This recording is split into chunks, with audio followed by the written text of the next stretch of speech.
ce n'est pas un vain mot. Le peuple, la CENI, il a été très concrète. Quand il décide et qu'on veut manipuler sa décision, il se dresse toujours. Dans notre pays, le peuple s'est toujours dressé. C'est parce que les gens n'ont pas étudié l'histoire de la Côte d'Ivoire. En 1945, le peuple s'est dressé pour mettre Oufoué au pouvoir. Il y avait des gens qui avaient des langages méprisants vis-à-vis d'Oufoué, des candidats. Ils n'ont même pas dépassé 5%. En 1949, 1950, quand on a voulu tuer l'espoir du peuple qui était les RDA, le peuple s'est dressé comme un seul homme pour marcher sur tout ce qui bougeait. Boisflé, Dembokro, Grand Bassam, Trècheville. Je me suis rendu compte que c'était la victoire d'un homme, incontestablement, à ce moment-là, mais d'un parti aussi. Ce qui était rare en Afrique de l'Ouest. Jamais un parti n'a véritablement gagné. Alors que dans le cas de Gbagbo, il gagne, c'est sa personnalité qui tranche, sans aucun doute, mais c'est sa personnalité en tant que chef de parti, et il est accompagné dans sa conquête du pouvoir par un parti politique. La tâche est immense pour Laurent Gbagbo. Isolé après le coup d'État de 1999, le pays doit se repositionner sur la scène internationale. Et c'est la mission prioritaire de ce que l'on a appelé le gouvernement des professeurs. Nous avons eu, principalement dans un premier temps, à travailler à restaurer la paix sociale. Donc c'est ce qui fonde toutes les démarches que nous avons engagées pour que le RDR, qui avait boycotté les élections législatives, revienne dans le processus électoral et dans le processus démocratique. Et c'est ce qui explique aussi l'organisation fin 2001 du Forum de la réconciliation nationale, qui était quand même prévu dans notre programme. J'ai tenu dans la formation du gouvernement à honorer une promesse que j'avais faite au président Kérékou et Adema, qui était consignée dans une déclaration que nous avions faite ensemble. On avait signé qu'on allait aux élections, mais que celui qui avait gagné associait au pouvoir les autres. La question aussi de la reprise de nos relations avec la communauté internationale était aussi un élément fondamental. Parce que la situation de la Côte d'Ivoire, surtout au plan économique, avec les déficits importants, faisait que nous avions l'obligation de renouer avec la communauté financière internationale. Je fais un budget sécurisé pour dire comptons sur nos propres ressources. C'est l'acte de responsabilité que je voulais poser. C'était un message à l'endroit des bailleurs de fonds, des États comme des institutions. Nous souhaitons que vous nous accompagniez. Si vous ne venez pas, on fera quand même notre route. C'est ça le budget sécurisé. Et dans les familles, ça a été adopté comme tel.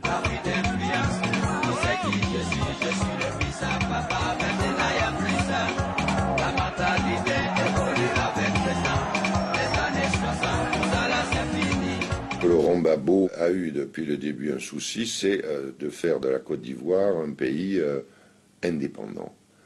Et c'est ça qui ne lui a pas été pardonné au départ. Gbagbo n'est pas un chef d'État qui demande, qui avant d'aller en conseil de ministre, doit prendre, voilà d'abord l'ordre du jour, et donnez-moi, qu'est-ce que vous en pensez? Et c'est tout ça qu'ils n'ont pas supporté. C'est un homme irréductiblement indépendant dans ses jugements, dans sa volonté de souveraineté, d'établir la souveraineté de la Côte d'Ivoire et de l'Afrique. Et c'est cette dernière qualité qui lui a valu des inimitiés, des haines qu'il a concentrées sur lui du président Chirac ou d'un certain nombre d'autres. Il a hérité d'un certain nombre de problèmes avant d'arriver au pouvoir. Ce n'est pas lui qui a créé l'ivoirité, je crois qu'il en a hérité. Et les problèmes, les Burkinabés les ont eu là-bas, mais ce n'est pas de son fait. Les gens pensent que la guerre, c'est forcément les armes. Mais quand vous affamez les gens, les ferments de la guerre sont là. Quand vous faites de la discrimination raciale, les ferments de la guerre sont là. Avant que Gbagbo n'arrive, il n'y a pas eu explosion. Entre le PDCI et le RDR, les emprisonnements, les renvois de leur poste, systématiquement. En 2002, le président ivoirien a prévenu les Français qu'il était informé de ce qu'il y avait en préparation, une insurrection. La France lui a répondu qu'elle n'était au courant de rien. 19 septembre 2002, c'est la guerre. 300 personnes meurent en une seule nuit. Parmi elles, Robert Gueye, ex-chef d'État, Émile Bogadoudou, ministre de l'Intérieur et compagnon de lutte de Laurent Gbagbo. En visite officielle en Italie, le président de la République rentre. Le fait qu'après les événements du 19 septembre 2002, nous ayons entendu que le président Laurent Gbagbo revenait de son voyage d'Italie, malgré les coups de feu, nous avons été comblés de joie. Et nous avons vu en lui un homme d'État. C'est la Côte d'Ivoire qui est attaquée. Mon pays est attaqué. Mon devoir est de faire front. Le soir même de son arrivée, je vais le voir pour dire, Monsieur le Président, dans 2 jours, il y a la réunion de la zone franc à Paris. Mais compte tenu de la situation, j'ai décidé de rester à vos côtés. Et le président me dit, va faire ton travail. Je ne t'ai pas encore nommé ministre de la Défense. La nature de l'agression correspond totalement à ce qui est défini par ces accords et qu'en conséquence, nous devons faire appel à la France pour nous aider à repousser les agresseurs. Il s'agit actuellement en Côte d'Ivoire d'un conflit interne à la Côte d'Ivoire, ivoirien, si je puis dire. Et bien entendu, il n'est pas question que la France s'immisce dans ces affaires.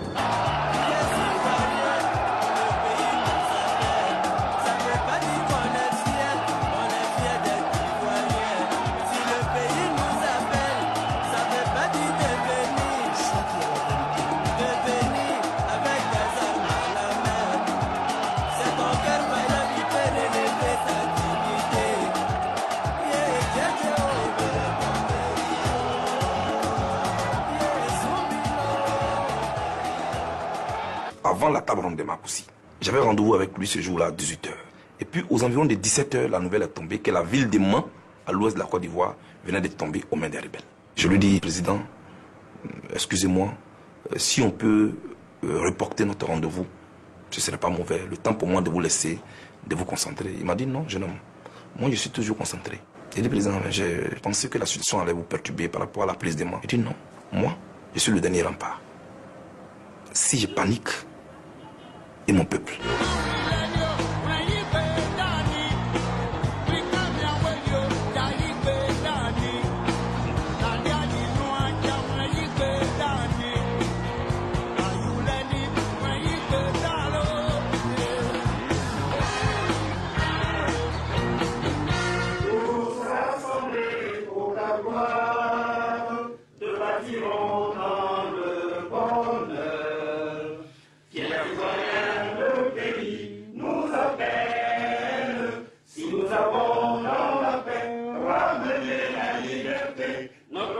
Finalement, ce sont les présidents de partis qui sont réunis. Les autorités de l'État en tant que telles ne sont pas là. Et donc, après, on va faire endosser un accord entre partis par un chef d'État qui est invité après la table ronde de Marcoussis. Et on entérine tout ça en présence du secrétaire général des Nations Unies, du président de l'Union européenne.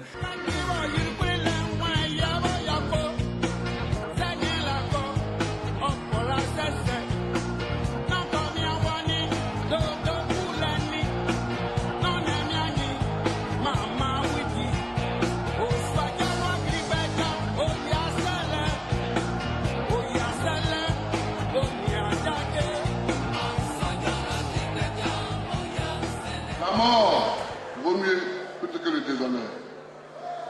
Je ne me laisserai pas déshonorer et je ne laisserai pas déshonorer le peuple qui m'a élu.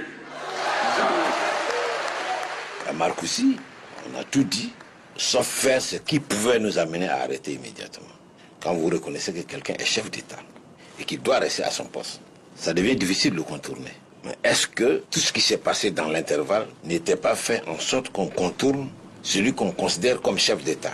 J'étais révolté de voir que le monde entier se réunit pour dépouiller un homme qui a gagné de hautes luttes un pouvoir qu'il exerce. Laurent Gbagbo a gagné les élections en Côte d'Ivoire en 2000. Des élections qu'il n'a pas organisées. Des élections organisées par un militaire qui a fait un coup d'État.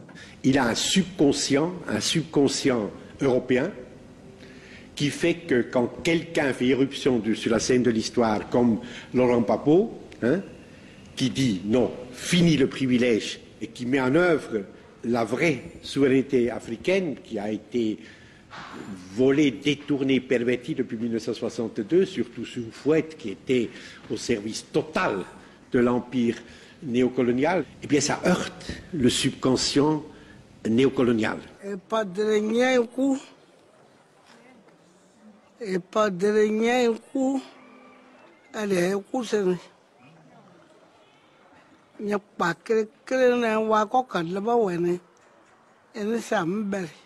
Ils l'ont traité comme si c'est quelqu'un qui avait fait un push militaire. Pour reprendre ses propres termes, c'est comme si c'est quelqu'un qui est parti attaquer un pays qu'on appelle la rébellion. Mais j'ai été là aussi réconforté par son attitude digne.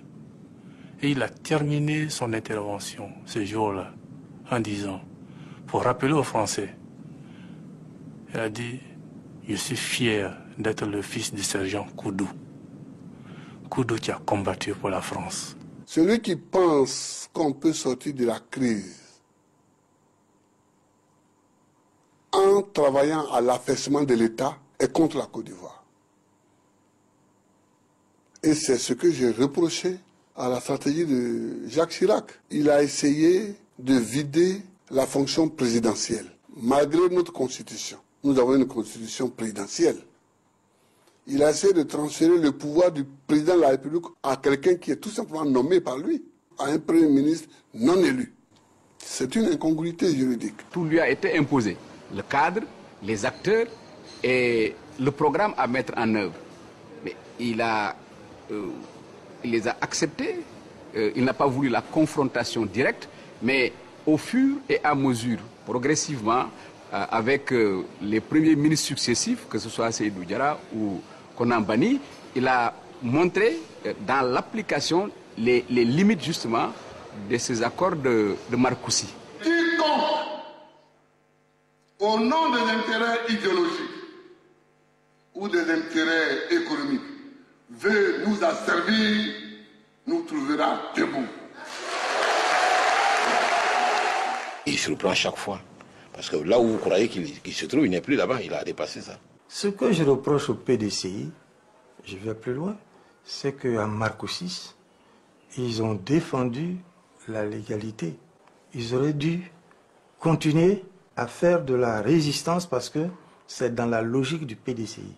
On ne peut pas soutenir les dérapages de l'armée française et s'allier à la rébellion. Ça n'a pas de sens. En l'absence du chef, il a été attaqué. En l'absence du chef, il a été attaqué.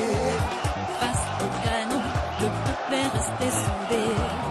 Aujourd'hui, je sais que mon peuple a un garçon.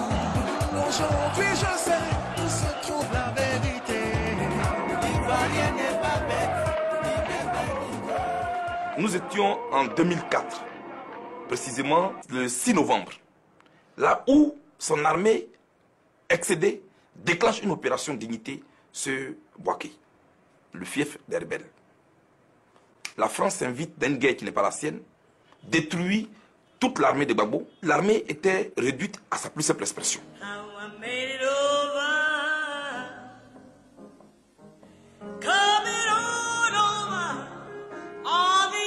C'est le paroxysme de la crise ivoirienne. La France affirme que 9 de ses soldats ont été tués.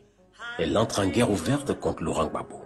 35 chars français venant de l'intérieur du pays qui déboulonnent sur Abidjan, traversent la ville à toute allure et foncent donc directement sur notre résidence. Canon pointé sur notre résidence. Les militaires français qui se dirigeaient vers le palais ne pouvaient pas dire, comme ils l'ont dit, on s'est perdu, on ne savait pas où on était.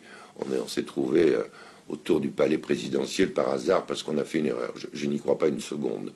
Avant cela, nous avions déjà connu les tirs des hélicos de nuit sur la résidence.